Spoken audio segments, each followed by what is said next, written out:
बिहार आज बर्बादी की कगार पर धकेलने का काम उनके द्वारा किया गया और जंगल राज बिहार की पहचान बन गया। बिहार के अगर आज ऐसे हालात हैं, आज अगर एक खगड़िया के लड़के को दिल्ली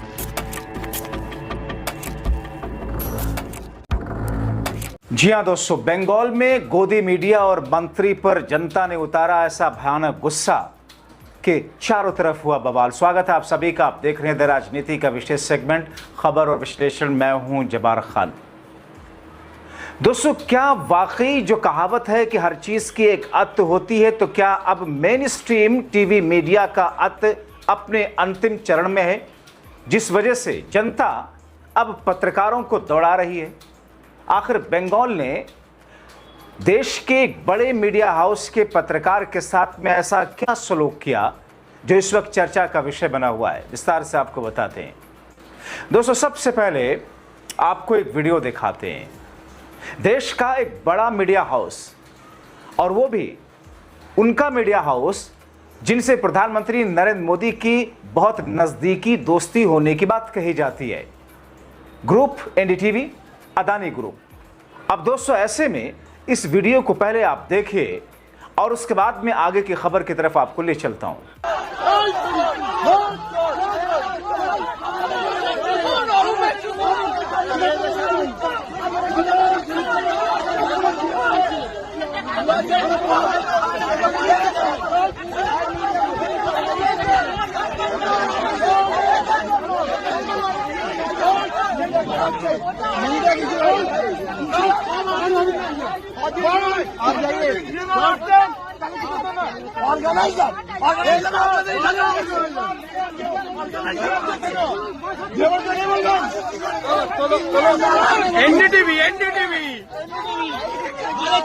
दोस्तों, ये जो तस्वीरें आपने देखी, जो वीडियो आपने देखा, ये एक झलक भी भर है।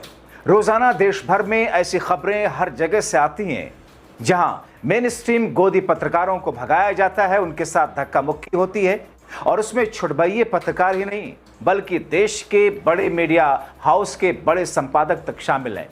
इसलिए बीते वर्षों में परेशान और घृणित होकर विपक्षी दलों ने किस तौर पर इंडिया गठबंधन ने समाज में नफरत और वैमनस्य फैलाने के आरोप में 14 प्रमुख टीवी एंकरों की एक सूची जारी कर उनके कार्यक्रमों का बहिष्कार करने का फैसला लिया था। गठबंधन ने इसे पत्रकारों का असहयोग करार दिया था। जाहिर तौर पर इंडिया गठबंधन का वो फैसला दरअसल आईना दिखाने की एक कोशिश की कि मौजूदा वक्त में 2014 से जिस तरीके का रवैया मेन स्ट्रीम मीडिया अपना रहा है, वो देश के लिए देश की जड़ों को खोदने वाला है। दोस्तों, आमतौर पर आप सब लोगों के बीच में मेन स्ट्रीम मीडिया को लेकर के एक शब्द बड़ा प्रचलित है, गोदी मीडिया, जिसके बारे में कहा जाता है कि भारत के एक वरिष्ठ पत्रकार रवीश कुमार ने इस शब्द का आविष्कार किया और उसके बाद से लोग मौजूदा वक्त के चाटुकार मीडिया को गोदी मीडिया के नाम से जाना जाने लगा। दरअसल रवीश कुमार ने अंग्रेजी के एक वर्ड एम्बेडेड जर्नलिस्ट शब्द का यह रूपांतरण किया था, और खुद एम्बेडेड जर्नलिज्म शब्द का चलन बड़े पैमाने पर 1991 के इराक पर अमेरिकी हमले के समय आया। तब अमेरिका और पश्चिमी पत्रकार अमेरिकी सेना के साथ चलते थे। कई बार तो पत्रकारों को टैंक में बैठे दिखाया गया। स्वाभाविक था कि पत्रकार अमेरिकी सेना और सरकार के हिसाब से ही अपनी खबरें दिखाते हैं। एम्बेडेड शब्द दरअसल जिसका मतलब है साथ में घुसा हुआ या घुसाया हुआ या फिर एक साथ किया हुआ। अब दोस्तों, आज जब इस गोदी मीडिया आम चलन में यह शब्द है, तो इस अर्थ में कि वो मोदी सरकार का पालतू मीडिया बन चुका है। इसीलिए इसमें यह भी निहित है कि मीडिया और मोदी सरकार के रिश्तों में मोदी सरकार ही प्रधान है, वही हावी है। मोदी सरकार ने किस तौर पर कहा यह जाता है, बहुत सारे लोग व्याख्या करते हैं कि लालच देकर, भय दिखाकर मीडिया को अपने नियंत्रण में किया। आमतौर पर जब इसकी व्याख्या करने की कोशिश की जाती है तो बताया जाता है कि सरकार के पास विज्ञापन देने की जो भारी ताकत है, उसे सरकार मीडिया पर नियंत्रण करती है। सरकार के हिसाब से चलने वालों को भारी विज्ञापन दिए जाते हैं, उसके उलट दूसरों का विज्ञापन रोक दिया जाता है। तो क्या पैसे के लालच में यह सब कुछ हो रहा है? अब इसी के साथ यह भी कहा जाता है कि जो पत्रकार या समाचार माध्यम सरकार के हिसाब से नहीं चलते, सरकार उनके लिए किस तौर पर चारों तरफ से रोकने वाले हथकंडे इस्तेमाल करती है। जांच एजेंसियों का इस्तेमाल, फर्जी मुकदमे, अवमानना के आरोप इत्यादि। अब दोस्तों, आपको याद होगा चंद दिन पहले देश के एक बड़े पत्रकार सुमित अवस्थी ने एक पॉडकास्ट में क्या कहा था कि हम खुशी से गोदी मीडिया नहीं है, बल्कि हम पर दबाव रहता है। कई ऐसे लोगों ने ऐसी ही बातें कही, ऐसे पत्रकारों ने, कि हम महीने के अंत में हमें सैलरी देना होता है, सरकार ऐड की एक बड़ी बुनियाद है, हम गोदी ना रहें तो क्या करें।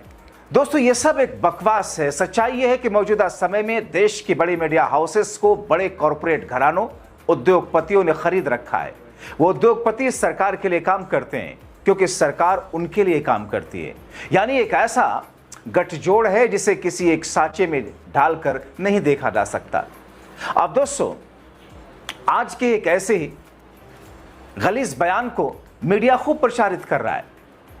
आप देखिए कि दिल्ली में किस तरीके से एक पुलिस वाले ने बिहार के एक युवक की गोली मार करके हत्या कर दी। मगर दोस्तों, केंद्र की मोदी सरकार के मंत्री क्या कुछ कह रहे हैं, उससे बड़ा बकवास और इससे ज्यादा तथ्यहीन बात और क्या हो सकती है। वो इस घटना के लिए भी लालू और लालू परिवार को जिम्मेदार मान रहे हैं।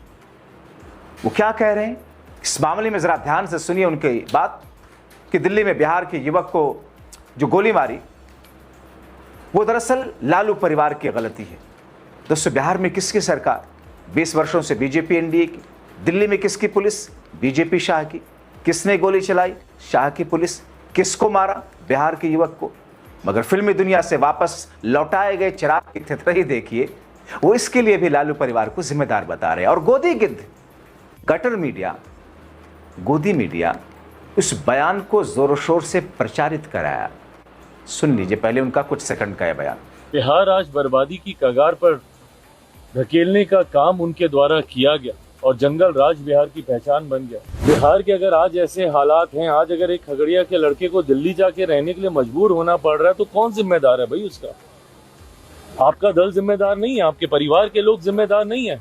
इस बात को कतई ही बर्दाश्त नहीं किया जाएगा कि बिहारी होने की वजह से किसी की जान ले ली।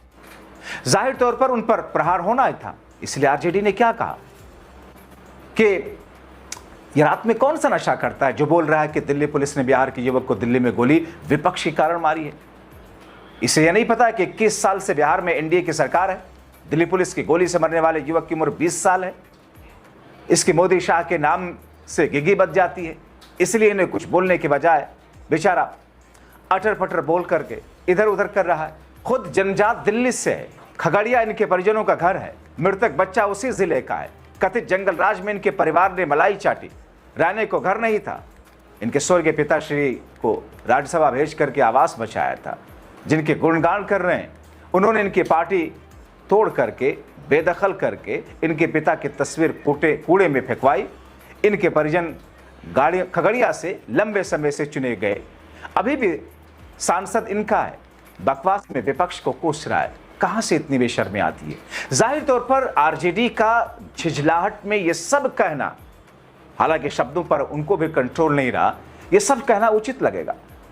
अब दोस्तों, हालात ये हैं कि मेन स्ट्रीम मीडिया के गंध और हेट स्पीच एक राजनीतिक समाज बन चुका है, जिसमें रिटायर्ड ऑफिसर हों, हाउसिंग सोसाइटी के सदस्यों से लेकर स्कूल कॉलेज के पूर्व छात्रों का समूह, हर कोई इसमें शामिल है। हेड स्पीच के दायरे में गोदी मीडिया के चैनलों पर स्क्रीन पर लिखे जाने वाले इस तरीके की हेडलाइंस आती हैं। डिबेट के भड़काऊ सवाल, ऐसे डिबेट में केवल बीजेपी के प्रवक्ता ही नहीं आते, उनके साथ संघ विचारक होते हैं, किसी यूनिवर्सिटी के प्रोफेसर होते हैं, धर्मगुरु होते हैं, किसी मठ के महंत होते हैं, और तो और दाढ़ी टोपी वाले मौलाना भी होते हैं। अब आप देखिए ना कि कैसे उत्तर प्रदेश के एक आईपीएस अजय पाल शर्मा ने गोदी मीडिया का सहारा लेकर के मोदी शाह की नजर में आने के लिए बीजेपी का एजेंडा पूरा कर दिया। जाहिर तौर पर चुनाव आयोग की तरफ से चुनाव के ऑब्जर्वर बनाए गए आईपीएस अजय पाल शर्मा बंगाल में जो कुछ कर रहे थे, क्या मीडिया अगर वहां नहीं होती, मीडिया कवरेज अगर नहीं मिल रही होती, या उनको लगता कि उनका ये वीडियो सोशल मीडिया पर नहीं जाएगा, क्या उस किस्म की हिमाकत करते? कतई नहीं करते। लेकिन उनको पता है कि दरअसल इस तरीके से फिल्म रिकॉर्ड करवा करके पब्लिक डोमेन में सोशल मीडिया के जरिए डाले जाने पर, और फिर गोदी गिद्ध तो बैठा है उन्हें स्टार बनाने के लिए, क्योंकि अनुज चौधरी उनके लिए एक इंस्पिरेशन जो है।